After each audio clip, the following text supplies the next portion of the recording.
Good morning बच्चों। रक्त परिसंचरण तंत्र। तो हमने पिछली कक्षा में हृदय की संरचना देखा था, हृदय की संरचना।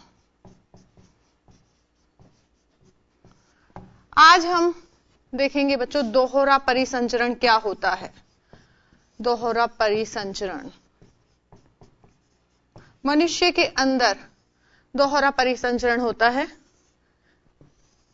तो देखिए,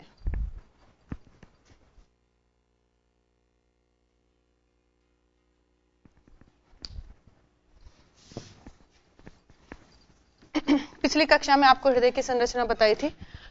उसमें आपने क्या देखा था कि हृदय 4 कक्षों में बटा हुआ था। 4 कक्ष थे हृदय के, 4 चैम्बर, 4 चैम्बर्स था। हम इस तरीके से हृदय का बता सकते हैं। ये इसमें 4 चैम्बर थे बच्चों। बताया था आपको, दायां हिस्सा हम इधर ले रहे हैं, बायां उधर ले रहे हैं। तो ये था राइट दायां आलिंद, ये था राइट निलय। इसी तरीके से लेफ्ट आलिंद और लेफ्ट निलय, बायां आलिंद और बायां निलय। आपको ये बात थोड़ा सा ध्यान रखनी है कि दाईं साइड में अशुद्ध रक्त होता है और बाईं साइड में शुद्ध। दाएं आलिंद और दाईं निलय के बीच में कपाट पाया जाता है, जिसे हमने ट्राइकस्पिड वाल्व कहा था, टीवी। इसी तरीके से बाएं आलिंद और बाएं निलय के बीच में पाया जाता है बाइकस्पिड वाल्व, बीवी, बाइकस्पिड वाल्व। आज हम दोहरा परिसंचरण देख रहे हैं कि किस तरीके से रक्त का संचरण होता है। देखिए बच्चों, जब रक्त कोशिकाओं में, ऊतकों में आता है, यानी कि शरीर के क्या है बच्चों, ये ऊतक। शरीर के ऊतकों में रक्त आता है, रक्त के साथ ऑक्सीजन भी आती है। और क्या हुई थी बच्चों, पाचन की क्रिया हुई थी। पाचन की क्रिया में ग्लूकोज आया था विभिन्न कोशिकाओं तक, विभिन्न ऊतकों तक। और रक्त के साथ ही कौन आई थी, ऑक्सीजन। और यहां पर ऊतकों में, शरीर में, कोशिकाओं में क्या हुआ था, ऑक्सीकरण हुआ था। किसका ऑक्सीकरण हुआ था, भोजन का, यानी कि ग्लूकोज का। और ग्लूकोज के ऑक्सीकरण के फलस्वरूप ऊर्जा मिली थी। और क्या मिली थी, जैसे कि हम इधर बता सकते हैं बच्चों कि ग्लूकोज कोशिकाओं के अंदर आया रक्त के द्वारा, और ऑक्सीजन श्वसन की प्रक्रिया के दौरान आई रक्त के द्वारा शरीर की कोशिकाओं तक। ऑक्सीकरण हुआ, ऑक्सीडेशन हुआ बच्चों, ऑक्सीकरण। और ऑक्सीकरण के फलस्वरूप क्या बनी थी, ऊर्जा, एनर्जी। और क्या बनी थी, कार्बन डाइऑक्साइड, और बना था जल। ये ऊर्जा एटीपी के रूप में कहां पे, माइटोकॉन्ड्रिया में एकत्रित, संग्रहित हो जाती है। जितनी यूज आनी होती है वो शरीर यूज कर लेता है।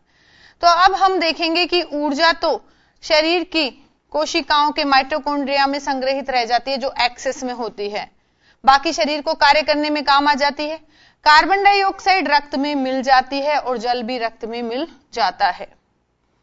अब शरीर के अंदर ऑक्सीकरण की प्रक्रिया में क्या हुआ, कोशिकाओं के अंदर कार्बन डाइऑक्साइड गैस बनी।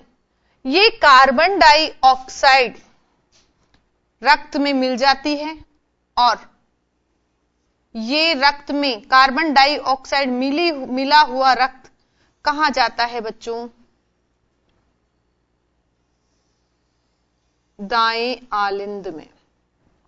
कहां जाता है, दाएं आलिंद में। आपको ध्यान रखना है कि आलिंद में आना और निलय में निकलना। आलिंद में तो रक्त आता है और निलय से रक्त निकलता है, जाता है, यानी कि तो शरीर की कोशिकाओं से कार्बन डाइऑक्साइड मिला हुआ रक्त, यानी कि अशुद्ध रक्त, महाशिरा द्वारा किसके द्वारा? महाशिरा। महाशिरा द्वारा। शिरा है, शिरा अशुद्ध रक्त को ले जाती है, तो अशुद्ध रक्त अब कहां? महाशिरा द्वारा कहां आ जाता है? दाएं आलिंद में आ जाता है बच्चों। दायां आलिंद में ये यहां पर भी कपाट होते हैं और आता है रक्त। जब दायां आलिंद पूरी तरीके से भर जाता है तो प्रेशर पड़ता है और दाब पड़ने पर ये टीबी यानी कि ट्राइकस्पिड वाल्व त्रिवलन कपाट खुल जाता है और रक्त कहां आ जाता है बच्चों? दाईं निलय के अंदर। कैसा रक्त है ये? अशुद्ध। कैसा है? अशुद्ध रक्त है। समझ में आ रहा है? तो यहां से शरीर की कोशिकाओं से रक्त कहां आ गया? महाशिरा के द्वारा दाएं आलिंद में आ गया और दायां आलिंद जब भर जाता है तो त्रिवलन कपाट ट्राइकस्पिड वाल्व खुल जाता है और अब रक्त कहां आ जाता है? दाएं निलय में। यहां पर फेफड़े हैं, फुफ्फुस हैं, लंग्स हैं बच्चों। ये फुफ्फुस हैं, दो फुफ्फुस होते हैं ना, दो लंग्स होते हैं, तो ये फुफ्फुस हैं। फुफ्फुस में क्या होता है? ऑक्सीजन गैस होती है और कार्बन डाइऑक्साइड बाहर निकाल दी जाती है और ऑक्सीजन अंदर आती है, शरीर को दी जाती है। अब देखिए बच्चों, ये जो अशुद्ध रक्त है, जो निलय में आ गया है, अशुद्ध रक्त, ये अशुद्ध रक्त अब कहां जाता है? ये जाता है फुफ्फुस में, फेफड़ों में। कार्बन डाइऑक्साइड वाला रक्त कहां जाता है? फेफड़ों में जाता है, फेफड़ों के अंदर जाता है और इसको ले जाने का काम कौन करती है बच्चों? फुफ्फुस धमनी।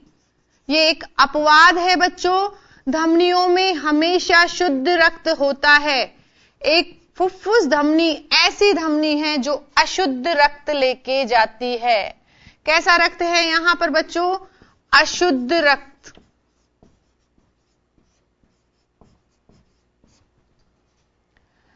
दाएं निलय से अशुद्ध रक्त कहां जाता है? अशुद्ध रक्त जाता है बच्चों फुफ्फुस में।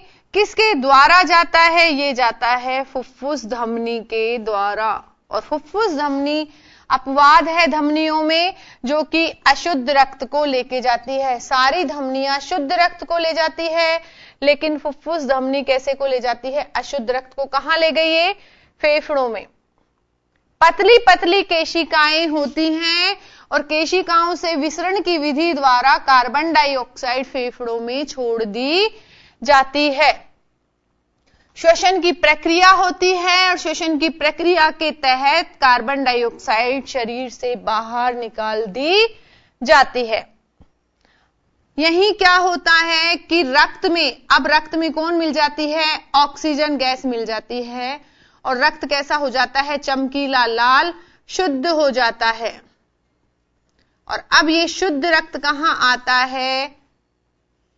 बाएं आलिंद में। कहां आता है? बाएं आलिंद में। हम एरो से बता सकते हैं कि ये जा रहा है, ठीक है। इस तरीके से हम देख सकते हैं।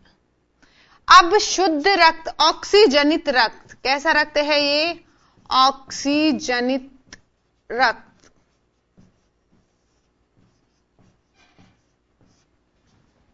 और कौन लेके आती है ये? बाएं आलिंद से, बाएं आलिंद में लेके आती है। कौन लेके आती है? ये एक अपवाद है, फुफ्फुस शिरा। फुफ्फुस शिरा शुद्ध रक्त को, ऑक्सीजनित रक्त को कहां लेकर आती है? बाएं आलिंद में बच्चों। LA मतलब बायां आलिंद। अब बाएं आलिंद में शुद्ध रक्त आ जाता है और बायां आलिंद अब रक्त से भर जाता है। अभी बच्चों वक्त तो चला है ब्रेक का, ब्रेक के बाद फिर कंटिन्यू करते हैं।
आपके पास स्वागत है बच्चों। तो देखिए अब क्या हुआ कि ऑक्सीजन मिला हुआ रक्त, ऑक्सीजनित रक्त फुफ्फुस शिरा द्वारा दाएं नहीं बाएं, लेफ्ट है यहां पर, ध्यान रखना है, कंफ्यूजन में उल्टा सीधा नहीं करना है। ध्यान रखो कि अशुद्ध रक्त है जितना भी वो कहां बहेगा, दाएं हिस्से में, और ये शुद्ध रक्त आ गया है, ऑक्सीजन मिला हुआ रक्त आ गया है, ये कहां आ गया है, बाएं आलिंद में। अब बायां आलिंद फुल हो जाएगा, बाइकस्पिड वाल्व द्विवलन कपाट ये खुल जाएगा और रक्त अब कहां आ जाता है, बाएं निलय में। कहां आ गया बच्चों, बाएं निलय में। और बाएं निलय से अब देखिए बच्चों कि अब आता है शरीर के अंदर, दैहिक कोशिकाओं के अंदर, शरीर की कोशिकाओं के अंदर। अब शुद्ध रक्त कहां आ जाता है, शरीर की कोशिकाओं में। फिर श्वसन की क्रिया के अंतर्गत हुआ था जो ऑक्सीजन आई, फिर ऑक्सीकरण की क्रिया होगी, वापस से कार्बन डाइऑक्साइड बनेगी, वापस से प्रोसेस चलेगा, फिर शुद्ध रक्त आएगा। तो यहां पर हम देखते हैं बच्चों कि दो बार, एक बार तो यहां पे चाहे शुद्ध हो चाहे अशुद्ध हो, यहां पे अशुद्ध रक्त आया, यहां पे शुद्ध रक्त आया, तो एक बार तो इधर से आया, यानी कि एक बार आ गया और दूसरी बार शुद्ध होके आ गया, दो बार आया है। ऐसे ही दो बार निकला है, दो बार ही निकलता है, दो बार ही आता है। और हम देख सकते हैं या देख सकते हैं कि यहां पर आधे हिस्से में फुफ्फुस के अंदर लेन देन चलता है रक्त का, और इधर कहां पे, शरीर और कोशिकाओं के बीच में, हृदय और शरीर की कोशिकाओं के बीच में रक्त का लेन देन चलता है। तो हमने क्या देखा कि हृदय और फेफड़ों के बीच में रक्त का लेन देन चल रहा है, और इधर क्या हो रहा है, शरीर की कोशिकाओं और हृदय के बीच में रक्त का लेन देन चल रहा है। तो दो दो बार क्या हो रहा है, रक्त के अंदर से रक्त का परिसंचरण हो रहा है, दो बार तो आता है और दो बार ही निकलता है। इसीलिए जो हमारा ये परिसंचरण है, जो हमारा रक्त का इस तरीके से बहना है, वह कहलाता है दोहरा परिसंचरण। क्या कहलाएगा, दोहरा परिसंचरण। तो आपके पास क्वेश्चन आ जाए बच्चों, तो दोहरा परिसंचरण क्या है, इसे समझाइए। तो आपको ये पूरा डायग्राम बनाकर जिस तरीके से मैंने आपको बोल बोल के बताया, उसी तरीके से उसी लैंग्वेज में आप लिख दीजिए, तो आपका क्वेश्चन परफेक्ट ठीक हो जाएगा और आपका आंसर कंप्लीट हो जाएगा। तो दोहरा परिसंचरण में आपको ये डायग्राम याद रखना है और एज इट इज बताना है। दोबारा से वंस अगेन मैं आपको रिपीट कर देती हूं बोलकर कि किस तरीके से क्या होता है। हृदय 4 कक्षीय होता है, 2 आलिंद होते हैं, 2 निलय होते हैं। आलिंद छोटे होते हैं, निलय बड़े होते हैं। दाईं तरफ अब बीच में क्या होती है, पेशीय एक झिल्ली होती है जो क्या करती है, हृदय को 2 भागों में बांट देती है, दायां भाग और बायां भाग। दायां आलिंद और दायां निलय के बीच में वॉल्व पाया जाता है, उस वॉल्व को कहते हैं हम त्रिवलन कपाट। इसी तरीके से बाएं आलिंद और बाएं निलय के बीच में कपाट पाया जाता है जिसे हम कहते हैं द्विवलन कपाट। शरीर में भोजन का ऑक्सीकरण होता है, तो ऑक्सीकरण के पश्चात कार्बन डाइऑक्साइड गैस बनती है, कार्बन डाइऑक्साइड रक्त के अंदर मिल जाती है। रक्त कैसा हो जाता है बच्चों, अब रक्त अशुद्ध हो जाता है कार्बन डाइऑक्साइड के मिलने से। ये अशुद्ध रक्त महाशिरा के द्वारा कहां पहुंचाया जाता है, हृदय में, और हृदय में कहां पहुंचाया जाता है, दाएं आलिंद में। दायां आलिंद जब परिपूर्ण भर जाता है तो ट्राइकस्पिड वाल्व खुलता है और रक्त कहां आ जाता है, दाएं निलय में। दाएं निलय के भरने पर क्या होता है कि अब रक्त फुफ्फुस धमनी के द्वारा कहां पहुंचता है, फुफ्फुस में। कार्बन डाइऑक्साइड फुफ्फुस के अंदर निष्कासित कर दी जाती है विसरण विधि के द्वारा, और अब इस रक्त में ऑक्सीजन गैस मिल जाती है और रक्त कैसा हो जाता है, शुद्ध ऑक्सीजनित रक्त कहते हैं जिसे। और यह रक्त फुफ्फुस शिरा द्वारा हृदय में लाया जाता है। कहां लाया जाता है? हृदय में। बाएं आलिंद के अंदर फुफ्फुस शिरा द्वारा शुद्ध रक्त लाया गया, उसके बाद बाइकास्पिड वाल्व खुल जाता है और बाइकास्पिड वाल्व खुलने के बाद बाएं निलय फुल हो जाता है रक्त से, और बाएं निलय से फिर रक्त महाधमनी, ये जो नली नजर आ रही है वो है बच्चों महाधमनी। महाधमनी द्वारा शरीर की कोशिकाओं तक शुद्ध रक्त, ऑक्सीजनित रक्त, ये शुद्ध रक्त है बच्चों। कैसा रक्त है? शुद्ध रक्त शरीर की विभिन्न कोशिकाओं तक पहुंचाया जाता है। तो यहां पर फेफड़े यानी कि फुफ्फुस और हृदय के बीच में रक्त का परिसंचरण होता है, और हृदय और शरीर की कोशिकाओं के बीच में क्या होता है? रक्त का परिसंचरण। इसीलिए 2 बार तो रक्त हृदय में आता है, 2 बार ही निकलता है, और इस प्रकार का परिसंचरण दोहरा परिसंचरण कहलाता है। तो बच्चों ये हृदय था, कितने कक्षीय था? 4 कक्षीय। तो हमने इस तरीके से आपको बताया कि दोहरा परिसंचरण क्या होता है। आप इसका डायग्राम बना लीजिए।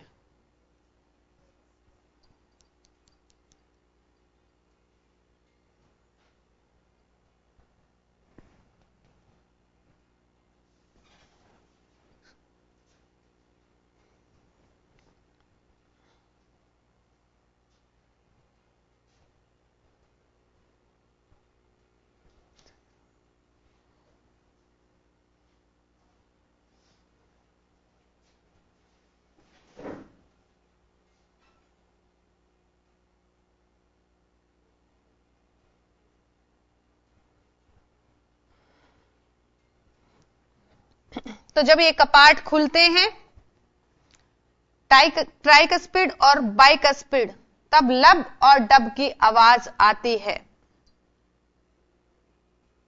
और जब आलिंद और निलय संकुचित होते हैं और अनुशिथिल होती हैं तो एक हृदय चक्र पूरा होता है बच्चों।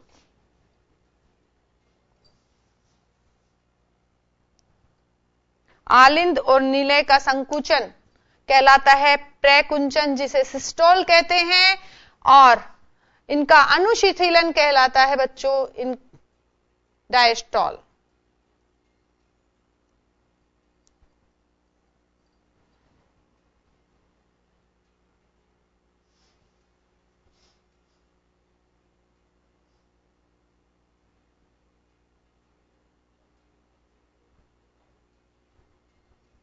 तो ये हमने देखा दोहरा परिसंचरण।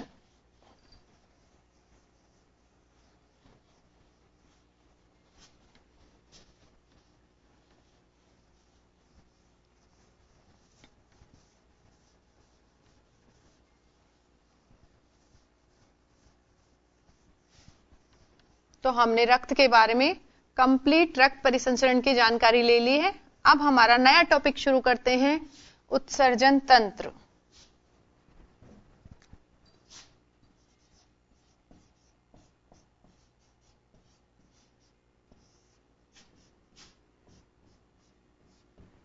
देखिए बच्चों, जब पाचन की क्रिया हुई थी तो पाचन की क्रिया में जो अपशिष्ट बना था, ठोस अपशिष्ट बना था, वह मलाशय में आ गया था। कहां आ गया था? मलाशय में। मलाशय एक थैला होता है पेशीय, उसके अंदर ठोस अपशिष्ट एकत्रित हो गया था और गुदा मार्ग द्वारा बाहर निकाल दिया जाता है ठोस अपशिष्ट।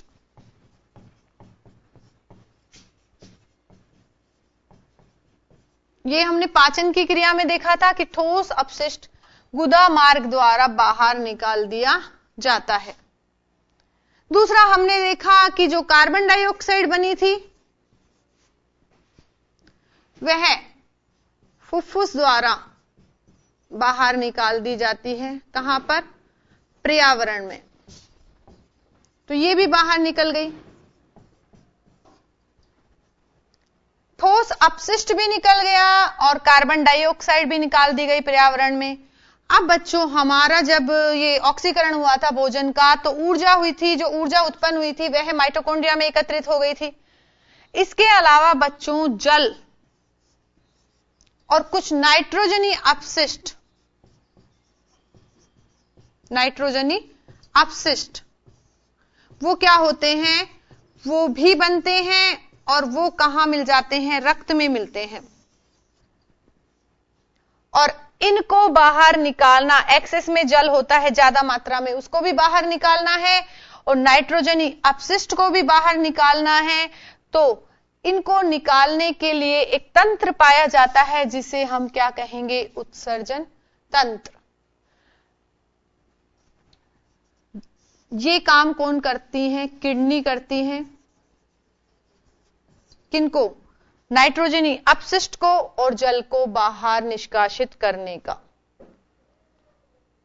इनका शरीर से बाहर निकालना बेहद जरूरी है, बहुत जरूरी है, क्योंकि जो ये नाइट्रोजनी अपशिष्ट हैं वो क्या करते हैं, आविश यानी कि जहरीले पदार्थ होते हैं जो शरीर के अंदर संग्रहित रखना बहुत ही खतरनाक है।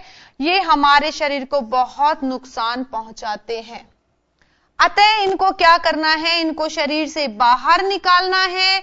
और इनको बाहर निकालने के लिए मेन जो निस्यंदन का काम करती हैं वो करती हैं किडनी यानी कि वृक्क। देखिए बच्चों, नाइट्रोजनी अपशिष्ट में कौन कौन से पदार्थ बन सकते हैं। जो नाइट्रोजनी अपशिष्ट हैं, जो नाइट्रोजन युक्त हैं, वो कौन कौन से पदार्थ हैं, वो हैं बच्चों अमोनिया। अमोनिया बनती है हमारे शरीर में।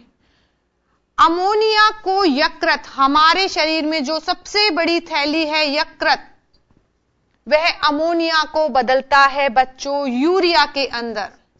किसमें बदलेगा, यूरिया में। तो अब जो हमारा नाइट्रोजनी अपशिष्ट हमारे शरीर में बना है वो अमोनिया थी, लेकिन अमोनिया को यकृत किसमें बदल देता है, यूरिया में। और यह यूरिया कहां पर, किडनी के द्वारा मूत्र निष्कासन की प्रक्रिया में शरीर से बाहर निकाल दी जाती है। तो हम क्या करते हैं, यूरिया का उत्सर्जन करते हैं, तो हमें कहते हैं, हमें कहा जाता है यूरियो उत्सर्गी। कुछ क्या करते हैं, जैसे कि अस्थिल मछलियां होती हैं जो पानी में रहती हैं, वो डायरेक्ट क्या करती हैं, अमोनिया को निष्कासित करती हैं। इन्हें कहते हैं बच्चों अमोनोटैलिक। ये अमोनिया ही यूरिक अम्ल में भी बदल दी जाती है, यूरिक अम्ल। तो कुछ क्या करते हैं, यूरिक एसिड का निष्कासन करते हैं, जिन्हें यूरिकोटैलिक कहा जाता है।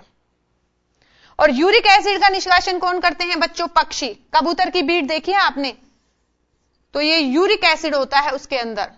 और हमारे अंदर जो निष्कासन होता है मूत्र के द्वारा वो यूरिया होता है। और जो पानी में रहने वाले जीव हैं वो डायरेक्ट अमोनिया का उत्सर्जन करते हैं। तो बच्चों नेक्स्ट टर्न पर हम उत्सर्जन तंत्र को डिटेल में देखेंगे। आज के लिए इतना ही, थैंक यू।